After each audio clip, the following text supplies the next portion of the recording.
Je vais commencer par me présenter. Patrice Latour, carillonneur titulaire du carillon de la cathédrale de Rouen, par ailleurs président de la Guilde des carillonneurs de France, l'association nationale des carillonneurs, et il se trouve que j'enseigne la musique aussi au lycée Jeanne d'Arc de Rouen. J'ai envie. Et là, Rouen nous entend. Et Rouen nous entend. Ok, bon, je peux commencer? Oui, bien sûr.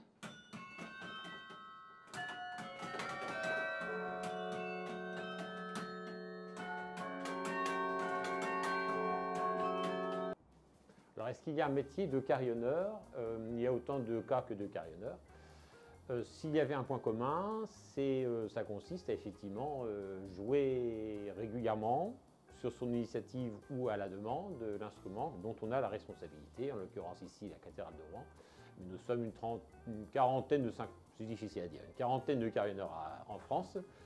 Mais il y a au moins ça. Après, ça dépend des endroits. Est-ce que c'est un carillon d'hôtel de ville, un carillon d'église, un carillon...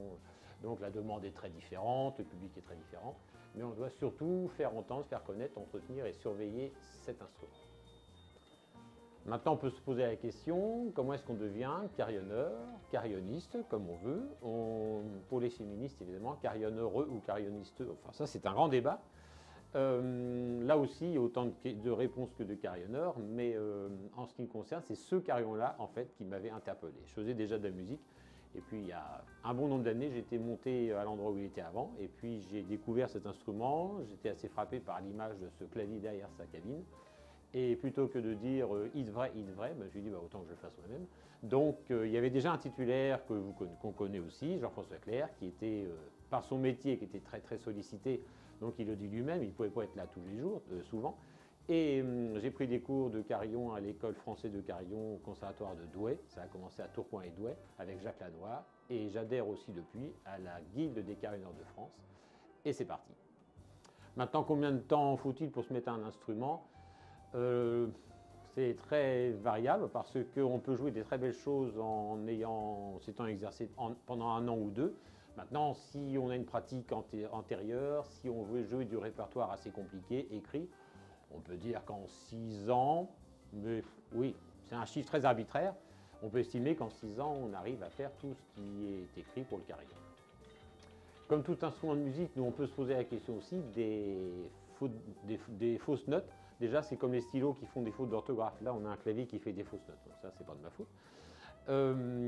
Non, en fait, on est, comme pour tous les instruments, bien sûr, on veille à bien faire les choses.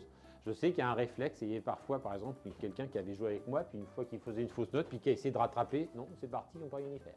Mais voilà, on soigne ce qu'on travaille, puis après, ben voilà, ça passe. Comme pour les instruments, il y a une chose qui, comme pour tous les instruments, il y a un point commun, c'est la conviction qui compte. Si on joue au musical, s'il y a de l'élan, s'il y a de l'énergie, c'est bon, les petites fausses notes, bah, elles passent. Par contre, si c'est laborieux, on rate tous les temps, là on commence à regarder la montre, c'est mauvais signe. Si on rentre maintenant dans l'aspect technique, qui ne doit effrayer personne, là aussi, on peut jouer, on connaît beaucoup d'instrumentistes, y compris des célébrités dans le jazz par exemple, qui n'ont jamais déchiffré de partition, qui ont été d'excellents musiciens. Maintenant, comme pour les autres, on peut bien sûr s'initier avant, ça vient automatiquement, je dirais, mais une formation, ce qu'on peut appeler solfège, formation musicale, bien sûr, va aider. En plus, on comprend que sur ce clavier, on a bien l'équivalent des touches blanches, des touches noires du piano. Donc, ce n'est pas du tout le geste du piano, ce n'est pas du tout au bout du doigt qu'on frappe une corde, mais on lance un battant contre une cloche. C'est même totalement un instrument à percussion. Le geste est plutôt comparable à celui d'un percussionniste sur son marimba que d'un claveciniste au bout de son clavier. Maintenant, la durée, depuis combien de temps je peux avoir joué cet instrument? En fait, si je vous dis que c'est en 1985 que j'ai été attiré par cet instrument, ben voilà, vous faites le calcul. Donc, c'est très variable aussi selon les instrumentistes. Mais ici, au carillon de la cathédrale de Rouen, il est rejoué à partir de 85. Et là, il a connu des travaux très importants en 2015-2016. Et nous sommes plusieurs à le jouer encore plus souvent pendant l'année. Ce carillon propose des rendez-vous réguliers ou irréguliers. On a décidé d'offrir aux Rouennais de monter jouer au clavier, parce qu'il n'y a rien d'automatique.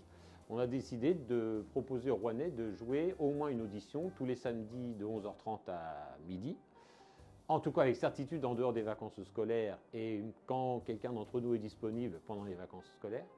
Et là aussi, nous sommes plusieurs à le faire et un musicien, jeune ou pas jeune, peut très bien adhérer à l'association et puis proposer ses services, jouer peu au début et puis se mettre au carillon. À titre d'exemple, depuis 3 ans, nous jouons les auditions de Noël à 18 h. Là, cette année, c'était 3 mercredis de décembre à 18 h. Et nous avons eu des jeunes, très jeunes musiciens qui sont venus jouer. Et pour eux, c'est l'occasion de voir le plaisir, il suffirait de leur demander, le plaisir de jouer de cet instrument-là. Ailleurs en France, on a des exemples de très jeunes carillonneurs ou carillonneuses. Donc il y a effectivement beaucoup de possibilités ouvertes et on peut jouer beaucoup de répertoires. Maintenant, évidemment, quand on est professeur et que les élèves apprennent que le métier qu'on fait, puis qu'on est titulaire du carillon de la cathédrale, ils ne me disent pas eux-mêmes je suis fier, mais en tout cas, ça ne les laisse pas indifférents. Voilà. Si, ils comprennent, là aussi, ils sont assez sensibles à la question du patrimoine et ils comprennent le rôle qu'on peut avoir pour faire vivre ce patrimoine. Et ça ne peut que susciter des vocations. Maintenant, les Rouennais méritent un mot, un petit salut de la part de nos 30 mètres de hauteur. Effectivement, nous les invitons tous, et je dis nous parce que l'association est très attachée à ça, à écouter attentivement cet instrument qui est un des plus beaux qui existent, à le visiter parce que des visites sont proposées par l'association. Il suffit de s'adresser sur le site de l'association carillon-rouen.fr. Et bien sûr, à être les ambassadeurs du patrimoine rouennais comme de ce carillon, c'est-à-dire de susciter des visites. Vous pouvez même former des groupes et venir écouter et visiter.